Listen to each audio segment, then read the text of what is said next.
औज़ुबिल्लाहिमिनश्शैतानिर्रजीम बिस्मिल्लाहिर्रहमानिर्रहीम।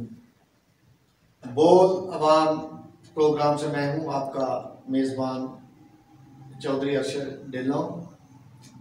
कह रहे हैं कि एक तरफ है कोरोना और दूसरी तरफ है इकोनॉमिक्स। पाकिस्तान में चैलेंज यह है कि एक तरफ है कोरोना और दूसरी तरफ है भूख, और भूख से हमें जो खौफ है कि लोग भूख से यहाँ लोग मरेंगे, और ये हिंदुस्तान में भी यही है और भी हमारी तरह। नाज़रीन, ये थे वज़ीर आज़म पाकिस्तान जनाब इमरान खान साहब के खदशात आने वाले हालात के बारे में। सिर्फ 11 दिन गुजरने के बाद मुल्क अजीज में पैदा होने वाली सूरत हाल मलाजा कीजिए। आप सुबह 7 बजे का आगे इधर खड़ा हो, कोई काम नहीं है। सानू कुछ है लभे ते असीं भी घर पईए जाके ते खाइए ना, कोई साडे कोई शैन लेना देना। निके निके बच्चे सी बाहर सड़कों ते लगे फिरने। जो बंदा अपने घर में खाना नहीं खाता वो मास्क का लगाएगा, वो अपनी जिंदगी को क्या बचाएगा। जिंदगी अगर पूछनी है तो हम जैसे गरीबों से आगे पूछो कि क्या हाल होता है। जब घर जाते हैं तो बच्चा भी पैसे मांगता है, बच्चे की माँ भी पैसे मांगती है। बच्चे ने चीज़ खानी है पैसों की, उनकी माँ ने हांडी बनानी है। शाम बच्चे जिहड़े मंगते ने असीं मूँह ही कर लेंगे तो बच्चे ने मार रहे हैं। लोकी तो बीमारी ना साढ़े भुख ना मर जान। कोरोना वायरस ये भूख से ज़्यादा बड़ा नहीं है, सबसे बड़ा ये कोरोना वायरस जो साथ लगा हुआ है, ये कोरोना वायरस है जो सारी जिंदगी बढ़ता ही नहीं है। हमें रोड पे ना आना पड़े, ना पुलिस के डंडे हमें पड़े और ना हम रोड पर आकर जलील हों। क्या हमारा ये कसूर है कि हम लोग गरीब हैं? जब से कोरोना आया ना हम बेरोजगार हो गए हैं, हम निके निके बच्चे हैं, हम घर में कैसे बैठे हैं। भाई जान हालात बहुत तंग है, मजदूर की करे निमाशे 700-800 ला जाता जी, होगी ना जावे तो बच्चे की खाएं। हम गरीबों को तो बॉर्डर पे ले जाके ना तो फिर उधर दूसरी साइड पे जहाँ छोड़ दे तो यहाँ गोली मार दे, यही हल है और तो दूसरा कोई नहीं है। क्योंकि यहाँ पे देखा होगा आपने कि कोई गाड़ी आती है, हम जैसे गरीब लोग गाड़ी के ऐसे पीछे भागते हैं जैसे इंसान के पीछे कोई जानवर भाग रहा है।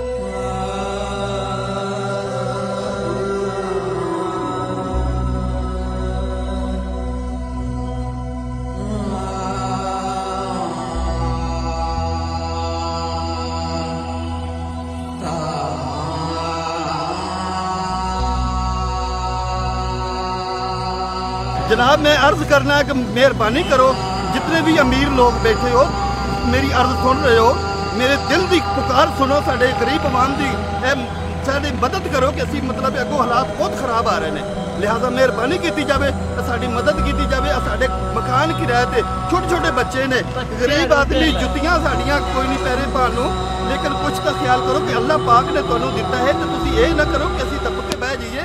तुहानू खुदा वास्ते गरीब आवाम की मदद करनी। नाज़रीन, आपने इस वक्त जो वीडियोस देखी हैं इसमें आवाम की हालत देखकर वज़ीर आज़म पाकिस्तान जनाब इमरान खान के वो अल्फाज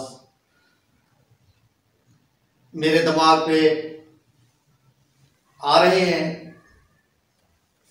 कि अगर मुल्क में लॉकडाउन कर दिया गया तो इस अवाम की हालत चंद दिनों में वो हो जाएगी कि मुझे डर है कि लोग कोरोना से ज्यादा भूख से मर जाएंगे। अभी आज की तारीख तक लॉकडाउन का 11वां रोज है और ये सड़कों पे बिलखते सिसकते मजदूर और अवाम जनाब वज़ीर आज़म के उन खदशात का आईना है कि अगर लॉकडाउन हुआ तो पाकिस्तान के अवाम की हालत हुकूमत से संभालना मुश्किल हो जाएगी। इसी हवाले से हमारे पास इस वक्त स्टूडियो में मौजूद हैं सीनियर जर्नलिस्ट और साफ्ती तंजीमों के ओहदेदार जनाब खान गुलजार खान साहब और सीनियर जर्नलिस्ट और तजिया निगार जनाब सैयद आसिफ अली हमदानी साहब। उनसे हम बात करेंगे कि आने वाले वक्तों में अवाम की सूरत हाल और वज़ीर आज़म पाकिस्तान के खदशात जो उन्होंने लॉकडाउन से पहले या अब तक उन खदशात का वो इज़हार करते आ रहे हैं, खुदा ना करे कि ऐसे ही सूरत हाल पैदा हो, मगर ये एक हकीकत है जो हमने इस क्लिप्स में देखी और रोडों पे जो लोगों की हालत ज़ार नजर आ रही है कि ऐसा ही हो सकता है। इस तनाज़र में हम बात करेंगे कि क्या हुकूमत जो इक़दाम कर रही है इस सूरत हाल से बचने के लिए वो काफ़ी है, या इसके लिए क्या तजावीज़ या क्या ऐसे इक़दाम हैं जो करने चाहिए जिससे इस सूरत हाल से बचा जा सकता है। जनाब खान गुलजार साहब। शुक्रिया अर्शद साहब। पहले तो मैं ये कहना चाहूँगा कि इमरान खान वज़ीर आज़म पाकिस्तान ने अपने जिस खदशे का इजहार किया था वो था कि अगर कर्फ्यू लगा दिया जाता है तो कर्फ्यू के बाद की क्या सूरत हाल होगी और लोग क्या करेंगे। आपकी बात ठीक है कि अभी कर्फ्यू की सूरत हाल नहीं है, लेकिन लॉकडाउन ने एक अजीब सा एक समा पैदा कर दिया है। ऐसा लगता है कि जैसे पाकिस्तान में बहुत भूख है। मैंने भी इन वीडियो को देखा है, उन अल्फाज को सुना है, उस जज्बात को देखा है, उस जज्बात को महसूस किया है। सारी चीज़ें अपनी जगह हकीकत हो गई, लेकिन मैं कहना ये चाहता हूँ कि हम तो मुसलमान हैं, कलमा पढ़ने वाले हैं, अली के मानने वाले हैं। अब पता नहीं हमारे अंदर क्यों इतनी बेसब्री आ गई है कि हमें दूसरे का एहसास ही नहीं कर रहे। हम ये चाहते हैं कि सब कुछ हमारे अपने घर में हो। मुझे इस हकीकत से कतई इनकार नहीं है कि यहाँ पे गुर्बत ज़्यादा है। मुझे इस हकीकत से भी इनकार नहीं है कि लोगों के पास घर में खाने पीने के लिए कुछ नहीं है।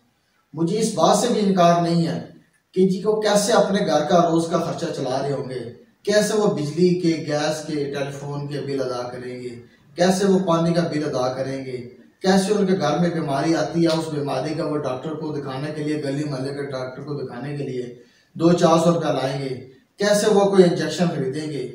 ये सारी चीज़ें अपनी जगह पे हैं, लेकिन हमारे अंदर कुर्बानी का जज्बा मुझे नहीं मालूम क्यों ख़त्म हो गया है, और ये उसी का नतीजा है। देखिए यहाँ पे हमारे सामने इस्लाम में मसाले मौजूद हैं कि यहाँ ग़ज़वे हुए तो एक ने पानी मांगा, दूसरे ने पानी मांगा, उसने कहा कि तीसरे को पिलाओ, चौथे को पिलाओ, पांचवें को पिलाओ, छठे को पिलाओ, सातवें को पिलाओ। और जब वो पहले नंबर वाले की दोबारा बारी आई तो पता लगा वो सारे के सारे अल्लाह को प्यार हो चुके थे, शहीद हो चुके थे। हमारे अंदर तो सब्र रहा ही नहीं, और इस मामले ने और इस चीज़ ने सबसे ज़्यादा काम को ख़राब कर दिया है। हमारे मुल्क में यहाँ खिरात करने वाले लोग बहुत ज़्यादा हैं। आप किसी चौक चौराहे में खड़े हो जाएं, मांगने वालों की एक कतार आ जाती है, एक पूरा अजर सा आ जाता है, पूरा ख़ानदान वहाँ पे अटैक कर देता है गाड़ी के ऊपर, फिर भी लोग रुपया, 2 रुपये, 10 रुपये निकाल के देते हैं। यहाँ खिरात करने वाले मौजूद हैं, लेकिन मांगने वाले ख़त्म ही नहीं हो रहे। अब ये सारा का सारी सूरत हाल उस वक्त ख़राब हो रही है कि जिस वक्त ये तय कर लिया गया कि जी कि मेरे घर में ही सारा खर्चा आना चाहिए।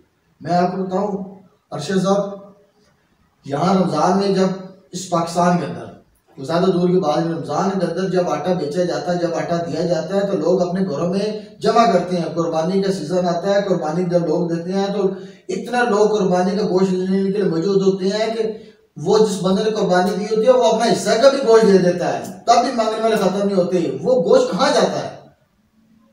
क्या इस पाकिस्तान की 90% आबादी जो वो मांगने वाली है कि इसलिए खत्म हो जाता है? ऐसा नहीं है अर्शद साहब। मसला ये है कि वो गोश्त इकट्ठा करके वही मार्केट में बेचा जाता है। यहाँ लोग दाल, चावल, आटा, घी लोगों को दे रहे हैं, अल्लाह के नाम पे दे रहे हैं, दूसरे की मदद करने की खातिर दे रहे हैं, वही मार्केटों में बिक रहा है।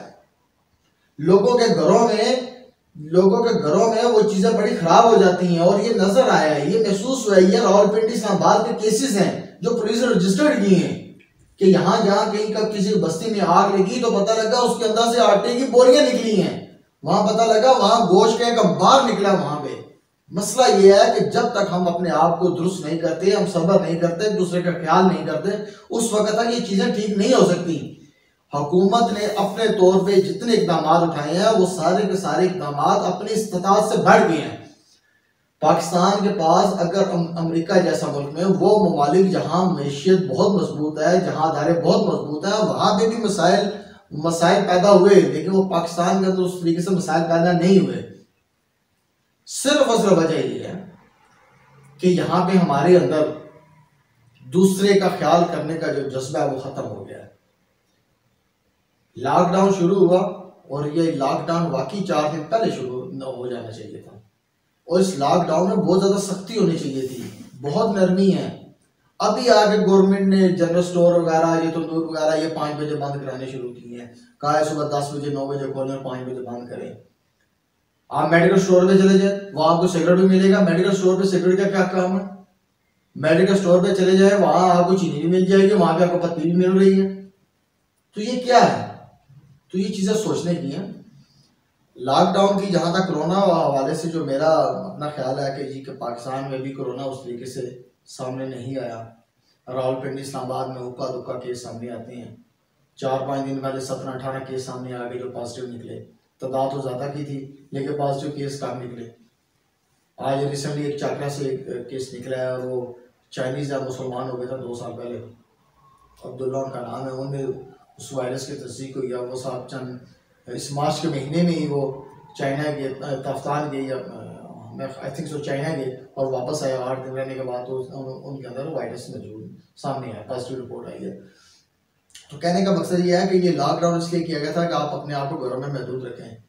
यहाँ शहरियों ने साहस ही नहीं किया, कोई बंदा मौजूद नहीं है घरों में, लोग बाहर निकलना लाजमी समझते हैं। गुलजार खान साहब, नुक्ता जो हम इस वक्त जिस पे बहस करना चाह रहे हैं या ज़ेर बहस है वो ये है कि हुकूमती इक़दाम और जो मौजूदा सूरत हाल ऑन ग्राउंड हमें नज़र आ रही है, इसको गवर्नमेंट किस तरह टैकल कर सकती है बेहतर तरीके से।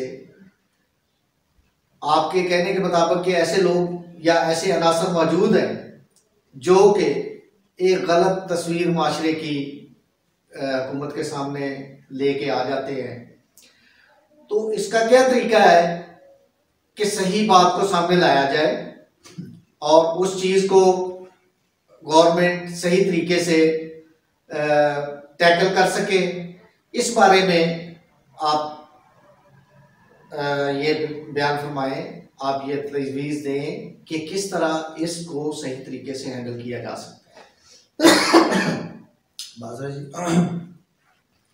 हुकूमत के जो इक़दाम हैं लॉकडाउन की सूरत हाल में, मेरा ख्याल ये है, मेरी तजवीज़ ये है कि हुकूमत इस मामले में मज़ीद सख्ती लाए। पकड़ दकड़ ज़रूरी नहीं है कि पकड़ दकड़ पकड़े, उसको गिरफ्तार करें, उसको उसके खिलाफ पर्चा दें, उसको जेल भेज दें।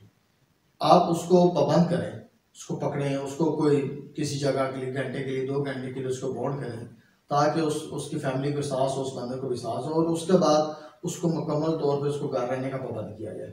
अगर वही आदमी दोबारा इस हरकत का मर्तकब होता है और बाहर आता है तो आप उसको उठा के ज़रूर जेल में भेजें, उसके खिलाफ ज़रूर सज़ा दें और अदालतें भी उस आदमी के लिए जो है वो सज़ा जो है वो तजवीज़ करें और उसकी जब फौरी तौर पर उसकी ज़मानत नहीं होनी चाहिए।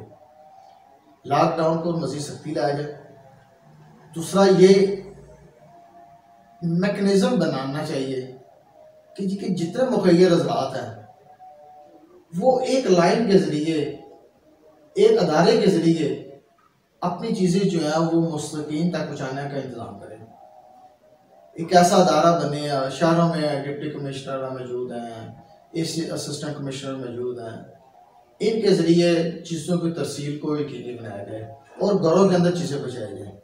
ये अगर कहें ना, आप यहाँ बख्शा साहब हम यहाँ जहाँ बैठे हैं, यहाँ करीब चांदनी चौक वाक़ है, चांदनी चौक है, रहमानाबाद चौक है, सादकाबाद चौक है, ये 3 इलाके यहाँ करीब मौजूद हैं। आप जिस वक्त सुबह से लेकर आप रात तक चले जाएं, वहाँ पे आपको सैकड़ों के करीब अफराद जो है वो बैठे नजर आएंगे। वो सुबह भी बैठे हुए हैं, दोपहर को भी बैठे हुए हैं, शाम को भी बैठे हुए हैं। वो अगर बाबा खुद नहीं बैठा, उसका बेटा बैठा हुआ है। अब वो एक ही खानदान है कि जो भी आदमी वहां पे कुछ चीज पका के लाता है वैसे बांटने के लिए लाता है, तो वो वहां पे वही लोग आके उसको ले रहे हैं। अगर ये किसी सिस्टम के तहत ये चीजें जाएंगी तो चीजें लोगों के घर तक पहुंच जाएंगी, और ये पाबंदी हो कि जनाब कि आपने ये चीज इस तरीके से सड़क के ऊपर नहीं बांटनी। ये जिस तरह हुकूमत ने कुर्बानी की खालों के हवाले से बैन किया कि जी सिर्फ रजिस्टर्ड तंजीमें ही उस कुर्बानी की खालें ले सकती हैं, तो इस मामले में भी जो आदमी देना चाहे आप एक जगह मुकर्रर कर लें, जो आदमी आए वहां पे आए, अपना नाम लिखाए, टेलीफोन नंबर दे दें, फ्री टेलीफोन नंबर दें कि लोग वहां पे अपना कॉल करके अपने घर का एड्रेस बताएं, अपना टेलीफोन नंबर बताएं और कहें कि हमें फलां चीज की जरूरत है और वो चीज उस तक पहुंचाई जाए। इसके अलावा इसका तीसरा कोई और हाल नहीं है। यहाँ देने वाले बहुत हैं, अरशद साहब बहुत है देने वाले, लेकिन लेने वाले जिनकी तादाद कम है वो इतने ज्यादा ले रहे हैं कि देने वाला तंग आ रहा है, कह रहा है जी किधर की चीज, शुक्रिया, क्यों नहीं कमी आती। हमदानी साहब, हम शहर इक़्तिदार में बैठे हैं, यहाँ पे अक्सरियत लोगों की मेहनत मजदूरी के लिए दूसरे शहरों से हिजरत करके किराए के घरों में रह रही है। ऐसी फैमिलीज के मसाइल कोरोना वबा के दौरान बीमारी से बचना, पेट की भूख के साथ साथ आज 11वें दिन के बाद अगला महीना उसकी शुरुआत हो चुकी है। तो ऐसी इतलात माशरे से आ रही हैं, गली मोहल्लों से आ रही हैं कि जो लोग किराए पे रह रहे हैं, किराएदार हैं, उनसे मालकान ने किराया मांगना शुरू कर दिया है। तो ये ऐसी सिचुएशन महसूस हो रही है कि आने वाले दिनों में ऐसी सूरत हाल पैदा हो जाएगी कि लोग भूख से लड़ेंगे, बीमारी से लड़ेंगे, या मालिक मकान से किराएदार, दुकानदार मालिक दुकान से। ये सिचुएशन एक शहरी किस तरह हैंडल करेगा और हुकूमत उस बारे में लोगों की क्या मदद कर सकती है, जनाब क्या फरमाएंगे इस बारे में? बिस्मिल्लाहिर्रहमानिर्रहीम। तो इस पहली बात तो ये है कि ये बड़ा अफसोस का मकाम है कि हम एक तो तरक्की पसीर मुल्क हैं, दूसरा हमारी जो वफाकी हुकूमत से लेकर सूबाई हुकूमतों के पास मजदूर और जो दिहाड़ीदार है उसका कोई डेटा ही नहीं। और ये पाकिस्तान की बड़ी बदबख्ती है कि कभी इस तरफ किसी ने सोचे नहीं आना कि हम दो बड़े डिजास्टर से गुजर चुके हैं। एक 2005 में ज़लज़ला आया, एक 2010 में सैलाब आया, लेकिन उस वक्त भी चंद एक इदारों ने काम जब किया, नेशनल डिजास्टर मैनेजमेंट अथॉरिटी ने, तो वो एक क्योंकि मखसूस जगह होती थी जहाँ मुतासरीन होते थे, वहाँ तक भरपूर तरीके से समझ लो NGOs ने काम किया, हुकूमत ने काम किया, नेशनल डिजास्टर मैनेजमेंट अथॉरिटी ने काम किया।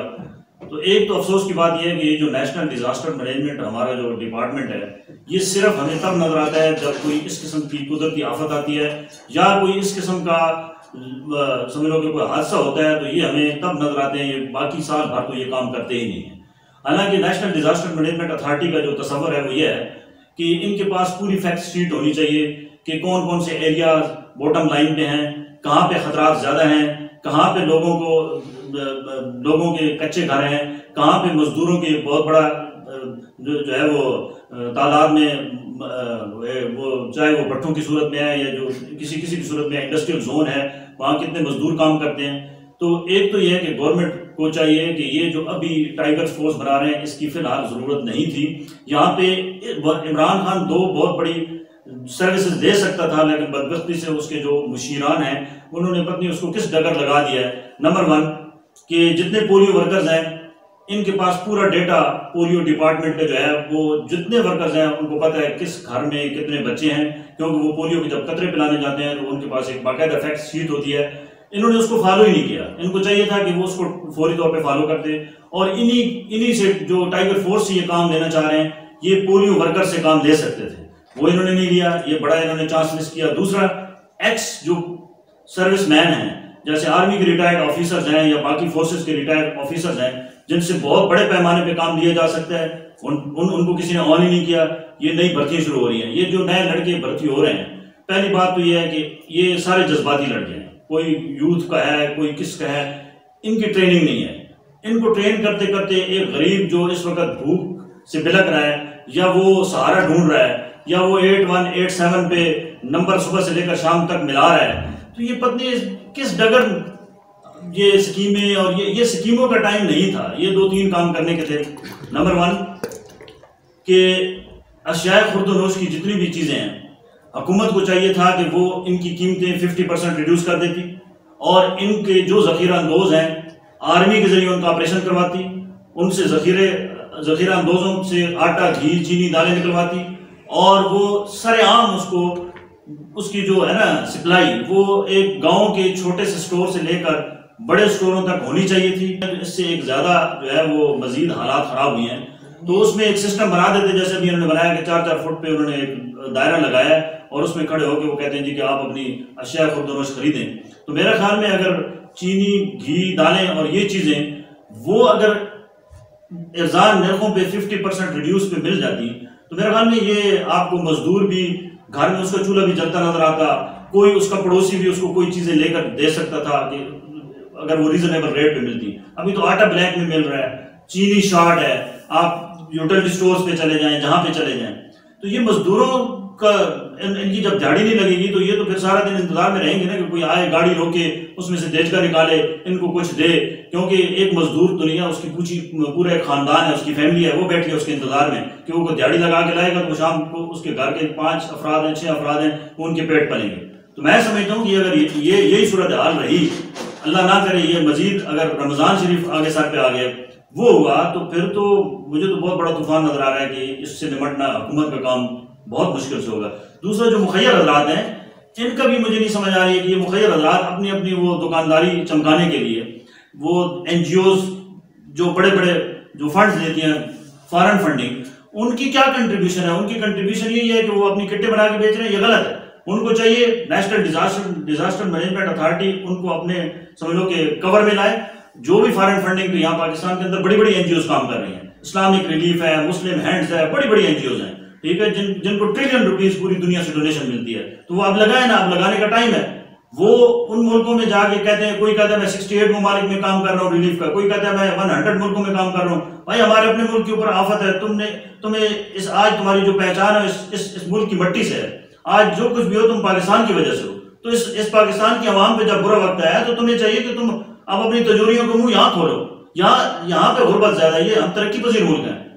मैं समझता हूँ कि ये जो पैकेजेस हैं, ये सोशल मीडिया के जरिए ये एक लेंथी प्रोसेस है, ये साथ साथ चलता रहे। ये नहीं है कि ये अच्छी स्कीमें नहीं होनी चाहिए, लेकिन जब तक आप अशियाए खुर्दनोश वाफर मिकदार में उसकी फरावानी और उसकी 50% रिड्यूस पे नहीं करेंगे, ये तब तक बहरान जो है ये मजीद बढ़ेगा, इसमें कभी भी कमी नहीं आ सकती। शुक्रिया मदन साहब। नाज़रीन, सीनियर जर्नलिस्ट जनाब खान गुलजार साहब और सैयद आसफ अली अब्दाली साहब की गुफ्तगू से हमें ये अंदाज़ा हुआ है कि हुकूमती कोशिशें अपनी जगह पे काबिल सताइश, मगर इसमें बहुत बेहतरी की गुंजाइश मौजूद है। कबल इसके कि गरीब अवाम इस शेर के मुस्ताक के खाक हो जाएंगे हम तुमको खबर होने तक, कि वो पेट की भूख, सेहत के मसाइल और माशी मसाइल, बेरोजगारी, इनसे तंग आके कोरोना की बजाय इन मसाइल की वजह से मनो मिट्टी तले चले जाएं। इससे पहले अरबाबे इक़्तिदार को ये सोचना पड़ेगा, ये करना पड़ेगा, और मुखय्यर हज़रात को इस सूरत हाल में सबसे ज़्यादा हिस्सा डालने की ज़रूरत है, हुकूमत का हाथ बटाने की ज़रूरत है। इन अल्फाज के साथ, इस एहसास के साथ कि अल्लाह ताला सबको इस मुश्किल की घड़ी में अपने हैसियत के मुताबिक अवाम की मुश्किलात को कम करने में हिस्सा डालने की तौफीक अता फरमाए, और हुकूमत को एक ऐसा जज्बा जो कि एक मुसलमान सुल्तनत और एक मुस्लिम हुक्मरान का होता है, उसके मुताबिक अपनी आवाम का ख्याल रखने की तौफीक अता फरमाए। इसी के साथ मैं आपसे इजाज़त चाहता हूँ और मेहमानों का शुक्रिया अदा करता हूँ कि वो आए और उन्होंने अपने ख्यालात का इज़हार किया।